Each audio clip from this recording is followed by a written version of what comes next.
Sakar Semagi process Nasai Maitei dominated government and Ammonium Kana Haize, Sigi Potsida Tahan Birakanusine Hanning is a go. Politically, Tabak Tomatamda, government see Kuki Milling convinced of you over. Let us discuss in the August House of the Assembly. Assembly then separate missions discuss those Yava. Rule na Yabra, the word law and discuss those and high view over. According as he Uriba, according as he Manipur, Uriba conflicting Ziggy 101% can say Maraz, guy they lack Ganda. Assembly is normal function to one they never lie. Assembly Manunda can one say Hilaria Committee na Moyi Secretary, Chief Secretary, and Obama PU. Ahoy DGP MPU and high matam the assembly discussed over CSO na when Lao Konga to Yaro and a when statement to Manipur Kaibia. A coin and talk a statement at a coin at statement to him. Kanogi parliamentary process ta Madui demand Kamaila no article Kaya the Toriba demand no. Adugi article to Bible or another or the rise assembly that discussed over Nativa. Karim the assembly discussed over the Ko.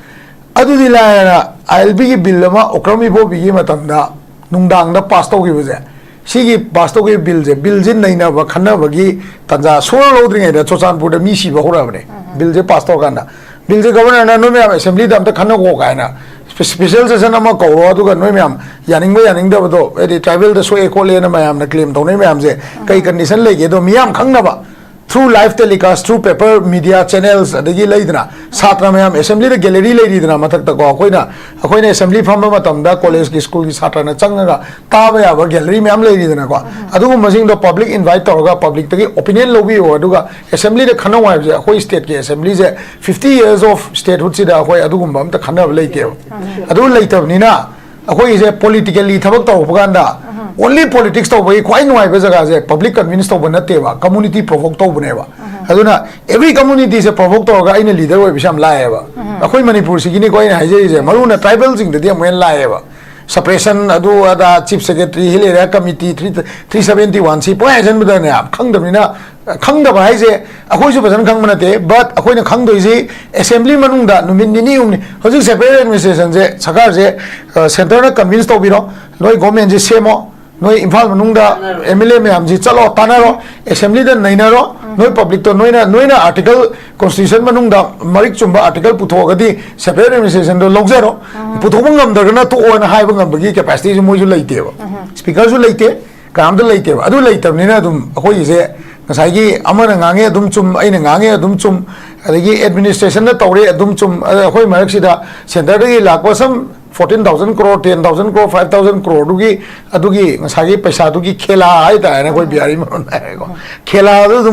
Hoise, Matamnism Hogim, I Duna. Center the Saliva Kangu in a Lengax, same Jaitadi, Manipur Lenga in a Shemagalapi. Mina Maitei Lengani, Maitei dominated in high and Miracanova. Politically convinced of by the Moimatone, party president Matoneva. Acquaintance the CSO Cookie Warizanaga, Paite Warizanaga, Aquina, Yanasico, Yanasio, Saka Samalazena, Aquina, Moida Sanagi Pamano, Piru Nativa, Moina Sanagi Pamano Pamtadi, leader winning Tadi, politically is more convinced of Laiba. Security na kuda piktana akoi gi toroga chatliba tawgo passenger di ambo yaudaba aduga akoi gi meitei amasung kuki gi manungda amarom da hari free movement yadri se community ani sigi marakta haiba tari yamna akanba kanu lairi base aduga sigi free movement ni khongthang ji ozana garamaina ubige is it a reality or ozagi perspective ta kamain thambige sa free movement gi matang ji de lauthau lausin tawgi thodokba dakar ga su koi dabne ko ada koina Hoy Kani Micham Prazamayam ko. Try to wear a monday am tore, I tareko. Masamantanda, Changuva, Soidana, Park by the Paraga Mutindoropa, Para Mutindor was a problem. Primo men, Yimatanga, the Kanoto Giga, and Hoy Kamazi, Hoy Chapayani, Tayaro, Sakana decided to be authority later. Dugas, Kanuna, Sagi, labor forces in Ahoida Kani Hoyi Nang Noina Noi Chapia was safe way waiting, and a Moina Hansan and Aquida Potak, we read the cars waiting. Aquina chatting home at the Chapia through in the Constitution article Matungin as Chapia and the Gang Saye, Akoyi Lamdamne, Hoishidakana, Makulai, Pivana, CS, Womana, Chapia, Royal, the Toka of Zunati, I sida yam nuai je free movement gi khwai gi chaw hurdle je kai oi ge gan da na sai gi cookie zo kangbu gi moi gi hoi cookie zo ne hai ba kangbu si gi confidence se khara di mange na low tam ne have di na sai gi moi gi na singang moi gi thole statement do airport manung da chochanpur da gi helicopter pa ga even government about da yam na kani support to ga government official sing transport department ke kana support to kanda chochanpur da gi helicopter da pa ga airport gi Guwahati chapa Kolkata chapa je tobinu ga na open hoina hayak pa je si se na sai gi cookie zo council haibra na taga kotu haigera irang sibu front line da na sai gi move to riba adugumba brain sanari ba CSO sing du bu miyam na mawala wak to gi khudam ne ba se aduna free movement ne si di miyam na CSO sing du mawala wak tra ga na phangdam ne ba akhoi gi ngasai gi akhoi manipur gi history da movement da problem lak pa se ayam matam da UNC na blockade to ba timing khoi gi yam kui ba chai numi chama chani na blockade to gi ba matam du da counter blockade akhoi na som da gi counter blockade organize to bu ba da CEO na tamtina community ani gi nusina da ba se sokhite ba yam se na da ko to bu ngasai gi hojiki handa ki conflict si da di community provoke to se yam ngai ba tanja ma hai tare ma ge gudi makta hoisong mu pangan ga mu tong ri na nga nga da gi ko ngasai gi akhoi indigenous ni na te adu da yam ngai ma timing ne ba se provoke to community se provoke to ga lebak se leader sa ba gi tanja ma yam pasan lo ba gi tanja ma san phangi ai tai ne ko ada ngasai gi cookie zo council gi natraga moi gi somna kan gi chochanpur le ba CSO sing irang je khara ga continue tong ba kangbu gi oina di free movement se through security to gera through kano open oina akoina chatting ngomong da chat kera masi gi je government of India gi kano tengbang ga loina na Manipur Valley da le ba miyam sida kihan ba pok gi tanjama chat par secure oi natra oi de have decision je Manipur gi security gi whole decision je free movement le ba natra le tabjine lo dong to we ba aduga highway wani aspa de kai de police na vulnerable area da kano to gre police ki PRO na nungti gi magi social media page da thagale ime am se ko akoi gi 150 truck chang re 200 chang re goods laden truck chang re secure to gre adu to re thagale ime am je without free movement na di masi wahi ji bo sina redam ne seng mai de ko without proper community movement ha edam ne se ko free movement highway da ka leiti ba se ko masi free movement leiti na hoi isana sum lau thok da na jan free movement ji yade lao le re ba proper community movement community context है India के laws ina community context से revive तो हम ngam de na hai dam ne si pot है कोई ना सोम the जपा मोइ ने सोम द लाक पसी pot से secure तो होगा secure so ना मोइ ने सेम बहु बो ngam द्री बा अदु ngam द बनी ना ngasai gi ngamakta matam sida tongan ma miyam na prajana warak pada gi hai tare moi songi bor so khoi songi bor so warak pada gi natraga akhoi gi lai ba conflict se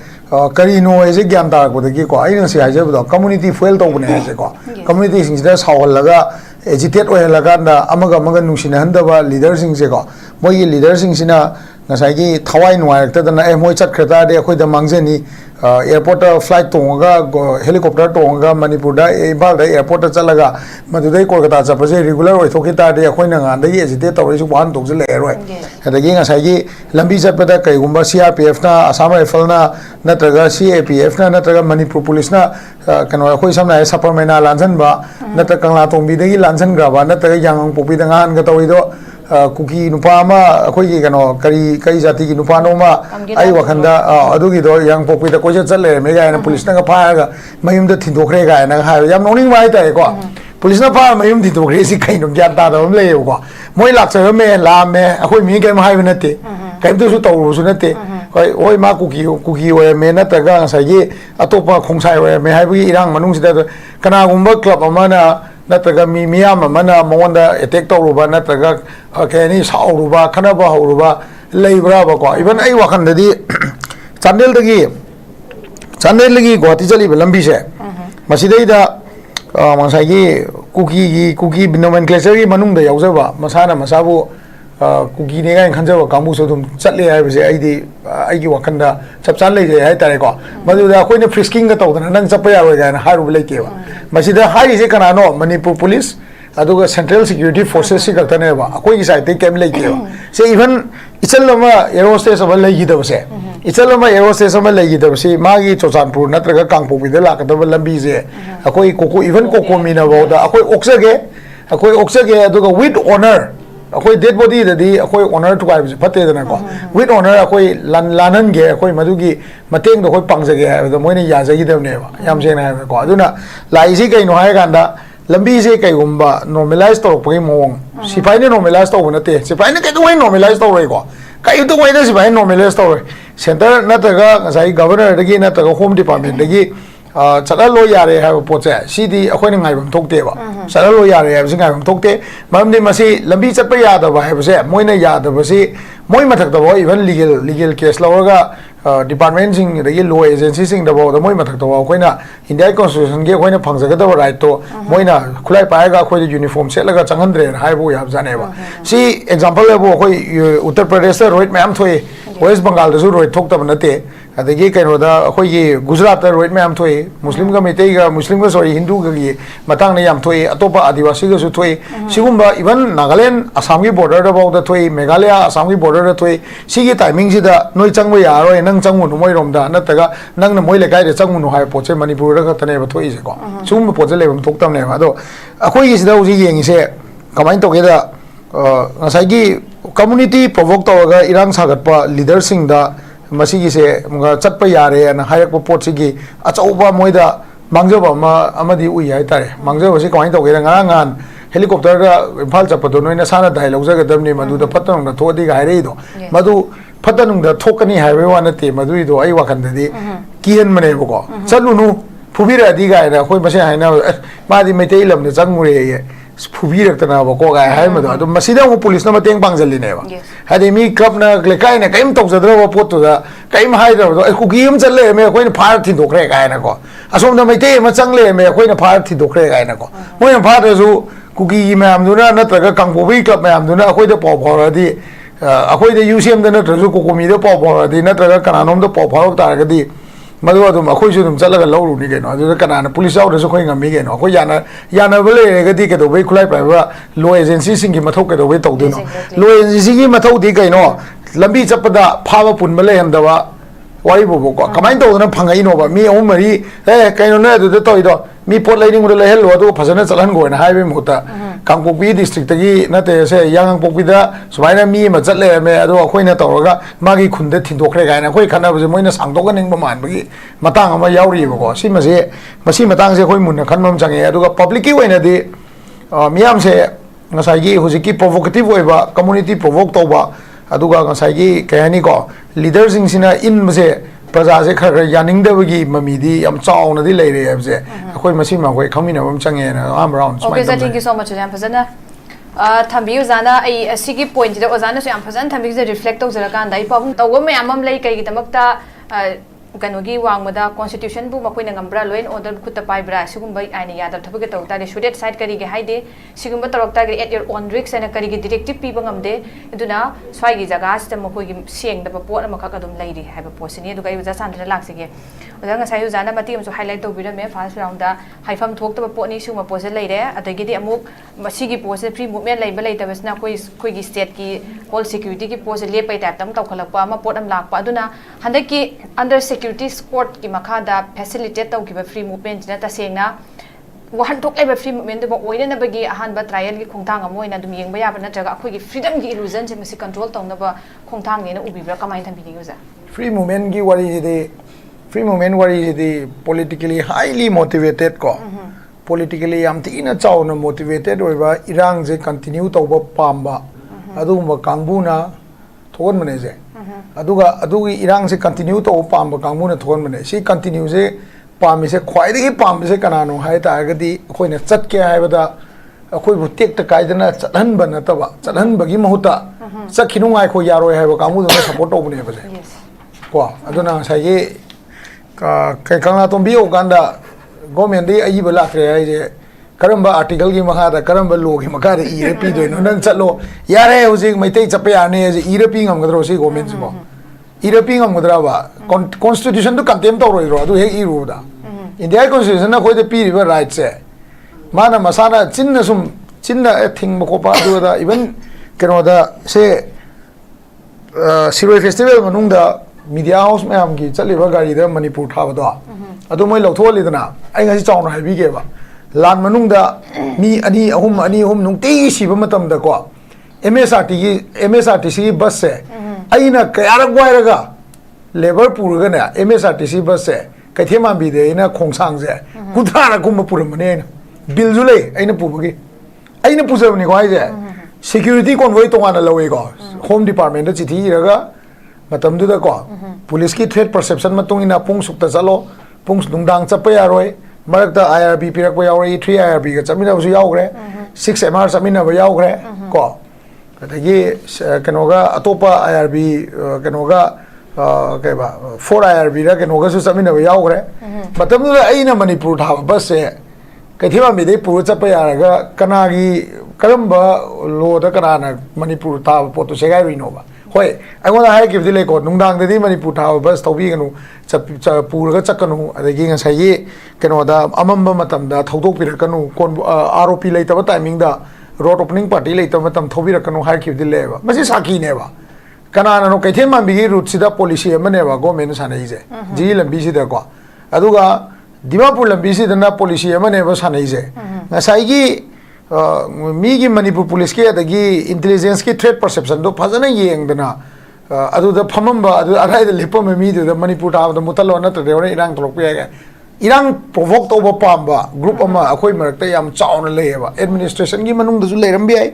administration दी direct blame तोबिरोय politically दी लेये जे कोई याजाजे बेसाना को politically दी लेयबा NDTV की केनोदा NDTV की ना ngarang ngahan gi NDTV gi केनोदा मागी कलम अमदा अखोई ngrangan sidaida nambol na tawgiba attacks politically motivated to defame the present PR government and yam chaun yawrimne khambra paramdi moina PLA ne hare ido PLA has a history of 50 years to claim moina attack taw dare moi claim taweba akhoi na tawba attack ne claim tawe handaki attack se moi claim taw deba ko aduga ngasai gi khunek da tawga attack tawon giba oirambe ya media house Singh इरेबनेबा सी साखी नेबसे अखोगी लमजिद लेरिबा लानजे लोयहनिंगदबा political leaders Singh लई हाइबजे अखोई सी यारा चतसेबा not only in hills but also in the valley अखोई सी चतप कैदोबगी इमा सुआता ना हाना मांग थारा चतुइनुने लीडर में हम political party tholo kaino chamina jila hoina kranong na horo ne akhoi di UCM moina chat se ha di if political party yauni hai ta de akhoi di chat ke ba political party yauni hai ta akhoi manipur de ne khwai dagi masing yam se khwai dagi masing yam ba khwai dagi well connected oi ba se political party ne jana kang je ba BJP Congress CPM CPI MPP whoever party by member loi leba interconnected NPP ga moi pau phone KPA ga moi pau phone agoi di phone de ba UCM na kukin bi da phone taw di phone paik ta ya ba UCM na keno da kotu da phone taw ga na moi kotu phone paik ta ya ba but political party di paik ne ba moi masen taw na di through kana gi akoi na taw pai da zu central leaders na hey noi bo wari am ta sanu ne hai ba ya ba capacity lai ba moi gi mathak da level am lai adu gi level du ngasagi party ki state ki steering committee lai party ki state ki parliamentary committee lai adui mathakta observer mayam lai state ki adui mathakta amu ngasagi keno lairi akoi gi central parliamentary committee lai aduna loinma pau photo phojin tawna bi ayaba but if the political party agrees to go chatse the moy yaradi ado eta di akoi chatpada kiningai leite ba ado imai mera mathan chakke fox mathan chakke ai than chakke hai kan di central forces sing na thingak pa je masan tam ne ba adu kari ground no moina thingi je karamba akoi jo ang yai na likhat mein kaha hai bhai humko kyun rok raha hai ai be to karai no yenge khoi chatpa ya de ai be to adu di leite ya ga dum namna ra ga khoi maset tiage aska mungna kap ga miya mamangda akoi bu su popularity pamba malan ba ko adu ga moina moi gi ground reality do originally came to leite ba adu khoi na hai wa kan na ai ba sakana noi chappa ya ne pirakte kari ground no ba man karam ba authority da governor na home department na kari ground da free movement chappa ya ne politically hai we one amit sana ko Manipur ji kangbu bilam bi chapya da je free movement lai na ba akoi kan na honari na highway one high positive kem na te ba noi masen khana ba do khara hallo अखोई security provide तौगे नोई चट याना honorary है खतने but constitutionally free movement लेते ना मोइना असेंग फ्री मूवमेंट लेत्रब्रा है मोइसु कहोना इंडियन कॉन्स्टिट्यूशन लोना कगाना है पेटिशन मैम फाइल तौसलदी मोइसु खुंब यादव मतंग लेबाक हाइट्रेन हाइरप याब जगह अहोब मैम थोलकदोनीना फ्री मूवमेंट लेते है मोई स्वाइब लेब्रा लेतब्रा हौजी क्वेश्चन हेक्ट तौजे थ्रू कोर्ट को फ्री मूवमेंट लेना है कमाई लंबी अदुम चली मेटेरियल लाई ओनली पर्टिकुलर कम्युनिटी मोई मसेन घर नुआइनदब लेबै चटप यादबने खतंग हायकनेबा सिगी पोचने याम लूरिजे अदुना फ्री मूवमेंट की मेन कनोसे कल्पिट से कनानो हायदी अगेन कमिंग बैक होजिक रूलिंग द लेबा पॉलिटिशियन मैम अदुगा वोट काबो पॉलिटिशियन मैम जिनी मोइना फ्री मूवमेंट जे अखोई चटके खल्लदी मोइ चटके खल्ले दुम चप्प ngамni ममदी मसे आई साखियोइन सुम हाइजेगे को कौट्रुक्ता कदांगमानदा ड्रोन अटैक तौरक मतमदा ऑनरेबल चीफ मिनिस्टर मतमदुगी दो माना लंबीदा मागी मयुमदगी गाड़ी थौदोरगा कौट्रुक्ता मा चटकने तौबदो मिनिस्ट्री ऑफ होम दगी खामागा मा चटखिदबने हाइको मसे पॉलिटिकली मोटिवेटेड ओइबगी चटखिदबनेबा इफ मी नुंसिरबा लंबु नुंसिरबा चीफ मिनिस्टर अमोइना माना चटलुबदुदा फुल सिक्योरिटी पीरगा मा इवन चिंगमतोन मोमादी पुखलगा काखतप ngambei capacity तो लेगदबनेबा अदुबु करीगी चट्रीनो हाय मतमदा somebody is there कनागुम मी खर लई लांजे कंटिन्यू तौहनिंगबा चीफ मिनिस्टर दो ngамद्रे मा चटहनदे न उलहनिंगबा अदो माना नफुदा चलुगे हायगसु चटप यारोय नंग साइगी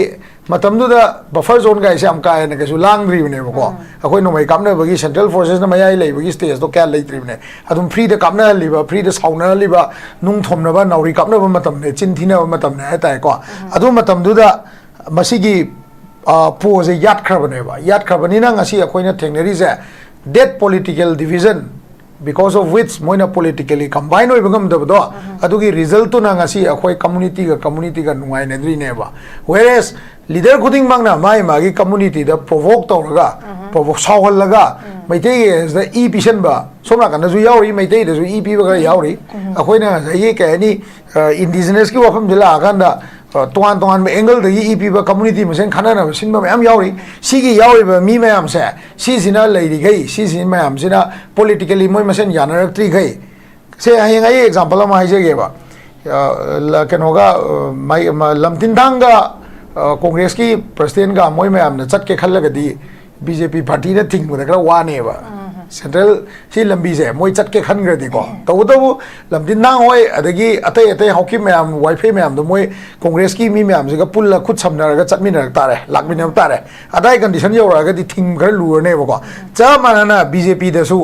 पौलेला लोय लेपो हौकी भोय नेमसा किप गेन किपने होंगसिंग मोई मैम से सिगा अखोई बीजेपी की लीडर सिंग सेगा मोइना मसी लंबी से अखोइना अहान बोइना चटप होदोगे से एग्जांपल ILP से अखोइना याम कुइना मियाम न वाना तानजरकपा 1980 दगी मिकोक थीबगी एमसु एमएस कोकनस खोनजरकपा तोहान तोन चीफ मिनिस्टर गा साइन क्या आमा तौनग्रबा अखोइना याम पोक्तङै मतमदे हाइतारेको साइन क्या आमा मिकोक थीदोकपै तौनग्रबा अदुगुम्बा साइन तौबदो कोना 2011 1990 स्वाइदा ILP की एजिटेशन में हमजे ला मतुंगदा मी मैम सोखरबा रोबिनून सेक्रीफाइस तौरबा अखोई याम सांगना बंद तौदना कैरियर मांगना तौरबा अदुई मतुंगदा बीजेपी लाकांदा बीजेपी ना ILP पीरिमने ना हायरगा अखोई ओइमनिदना अदुमाइना बीजेपी ना लंबी से चटप यानबिरो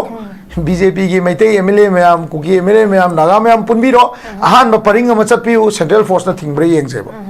अखोइना तौबदि थिंगकनेबको सेंट्रल फोर्स ना थिंगब्रे येंगसेबा अदुगी नुमितो पोरपंग ngamba लीडर दो मदु अखोइ मैम की लीडर ओइगदमनेबा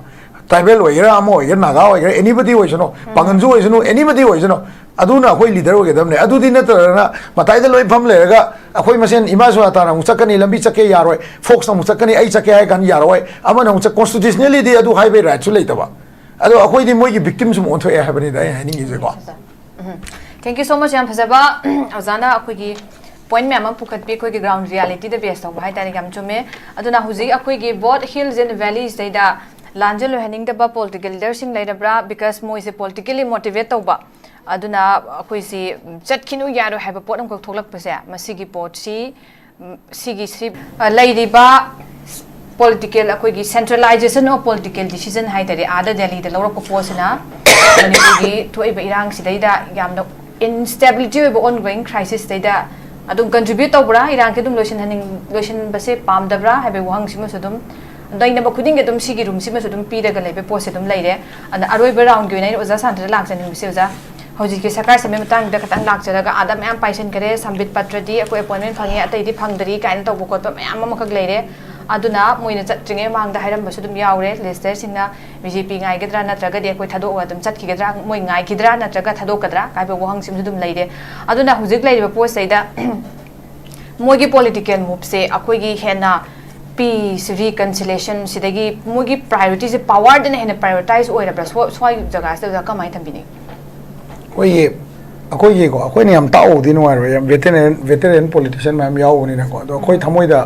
फावदुदी हायोबुदी फबा हाइतारे को हायोद्रगदी को समना हाइबदा अखोइ बंगसुमाय इचा इशु पिक्रबा ngang संसाबदै सुमामक ज्ञान दि पंगबनेबा सुमाइन तौ या जाने ने kan खन मतंग अमा यावकपनेबा को मियाम की वोकल से मयामना तुमिन लेबसे मोइबु याबने न खल्लगदी मोइ वाखन याम अचौवारान ममो होइनी को अदुगा हनमुती तसेंगना हाइबदा हुजिकसे मतमसे हम लेत्रे बिहार इलेक्शन से है था तरुक ले असम इलेक्शन ले सिगी इलेक्शन मैम सिगी स्ट्रेटेजिकली येंगांदा ममांगदा मेनलैंड इंडिया दा वोट मैम पोगिबदु इवन अखोई हंदक मणिपुर की पालंब बीजेपी लेंगाक ता खरा बौदे दुम ताइने हैबसे अखोई लोय खंगे हैबदी अदुगी पार्लियामेंट दा थोकिबा अप्रोर मैम दुगी रिजल्ट खरादी यावे हैबसे अखोई खंगे को मैम लोय खंगना वादने अदर मसिगी ब्लेम से मणिपुर दा लेबा केनोदा के समना हैबदा पॉलिटिकल पार्टी ना चाब तारगदी कम्युनिटी खुदिंगमक की पॉलिटिकल पार्टी की मेंबर ना चागदबनेबको मेंबर ना चागदबने सिम अखोइ खंगमिनम चंगेबा इफ दिल्ली दा सरकार सेम जे हाइ तारदी अखोइ मयाम दा खंगलमद्रगजु दिल्ली दा कुकी कांगबुजिसु तुमिन्ना मोइना कौबंगमगदी सरकार सेम बै कैपेसिटी दि सोइन लेनेबा अखोइ खंगलमद्रगजु कसु काइदि मोइ पॉलिटिकल नि हयेंग मोइ अइंगा सा हाइजबदुनि मोइ फमिना गांदा अपुन्म मणिपुर गिने ना मोइना तोरकु मतमदा कनामतना मोइदा खनबो होदबा नुंग थोमुदबो मयुम थारो मई थारोदबो कसु लेइरोय कनामतन तोरोय अदुमाइना अखोइ प्रजा जे याम फजना वारबने वाबा या वारबने अखोइना होजि येंगनिंगे से कमाइन तौदना मोइ सेपरेट सरकार सेमबजे सेपरेट एडमिनिस्ट्रेशन तानबगी स्टेप अमने ना ओइरकपई चांसे याम वांग लेबा इफ मैते एमएलए गैना खतना चलगा सरकार सेमुने हाइ तादि एनपीएफ अदगी एनपीपी को सी अदे केपीए देन अखोइगी मरुओइना बीजेपी मनुंग दे यावरिबा कुकी की मेंबर सिंह से मोइ तरे निपान यावरिसे मसी से यावदबिदा मोइना ngangobudu अपुन्म मणिपुर के खोंजेल ने बीजेपी ने लौगरा से हम चाउ क्वेश्चन ने हाना जो लौरके बसे होय खंगमिन हम चंगेबा मैतै की मणिपुर मनुंग द लेबा बीजेपी की बेली द लेबा ऑफिस से बीजेपी की हेडक्वार्टर थंबाल संगलेन ने हाइबा जगह से सिगी मनुंग दगी थोलकपा मणिपुर काइदनबा प्रेस स्टेटमेंट कुदिंगमा चोचानपुर दगी थोलकपा बीजेपी की मेंबर ना इराय लाइना थपत काएबा मोइना सि कंगबियोबा बीजेपी की प्राइम मिनिस्टर से पौनेलाल न मतम द हाइब लेबा prime minister should come and talk to us in Churachandpur and HYBE लेबा माना वजाव nganguduने माना हान प्राइम मिनिस्टर लाकोदा ngatang मिनि मंगा बो उनरम देना वेस्टेज ऑफ मनी ने अदुनी गा मासु इकाइब नंगबैने मा सावरि दो को अदा अखोइना मसिदा अखोइना खंगदबजे चपचाना कइनो हायगांदा सरकार सेमगी प्रोसेस से नसाइगे मैतै की डोमिनेटेड गवर्नमेंट ने मोइने हम कन हाइजे सिगी पोटसिददी ताहन बिरकनु सिने हाइनिंगे से को politically थबक तो मतमदा गवर्नमेंट सी कुकी की एमएलए से कन्विंस तो बियोबा let us discuss in the August House of the Assembly then separate administration discuss तो जी आएगा rule ने याबरे यादबरे तो लाओ ने discuss तो जी ना हाई बियोबा अखोई ने ऐसी मणिपुर उरीबा conflict सिंग से की 101% केनो से महाराज का इधर लाके आए गंदा